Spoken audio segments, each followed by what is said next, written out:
Good evening, everybody. It's the evening of day 11, and I didn't see you this morning because we were driving home from our cottage.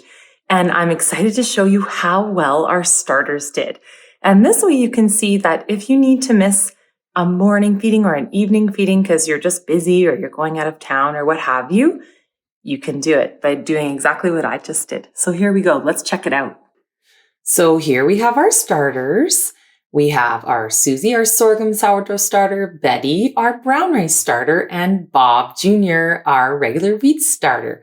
And looking at Susie, you can see that she has risen and fallen and lots of bubbles. So this is now an old starter. You can see the line where she has risen and fallen, and it's a little bit more liquidy in consistency. So it is definitely ready for a feed. And here is Betty, our brown rice starter, and same thing. It's risen and fallen, a little bit more liquidy than it is when it's mature. And you can see the line where it has risen. So they both doubled, so that's excellent. They did well on the travels after being fed double. And here's Bob, our wheat starter, and look at all those bubbles, and you can see it lifting. And it actually looks like it did lift significantly higher. I've been tipping it so a little bit, so it's not as high as it looks, but it definitely has big bubbles, lots of carbon dioxide being produced, and it is very healthy and strong. Now let's feed our starter, and I'm going to show you how I do it by taking a new clean glass jar. So I would weigh the jar, write the amount on the bottom, tear the scale, and then give my starter a really good mix. When it's well incorporated, put my jar back on the scale and put 30 grams of my starter into the jar.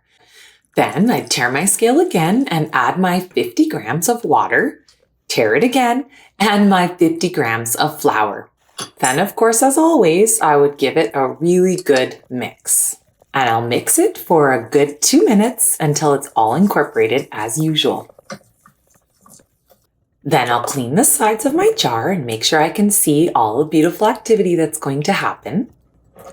And give it the jiggle test. And of course it passes.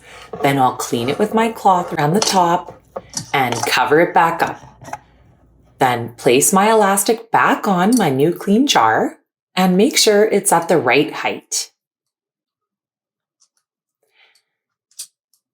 Then I'll take my jar and put it in its snuggly spot. It is very cold today. Please share with us, what have you baked with your discard? I'd love to see a picture in the comments. And we'll see you again in the morning when we'll feed our starters again. Have a peaceful sleep, everyone. Good night.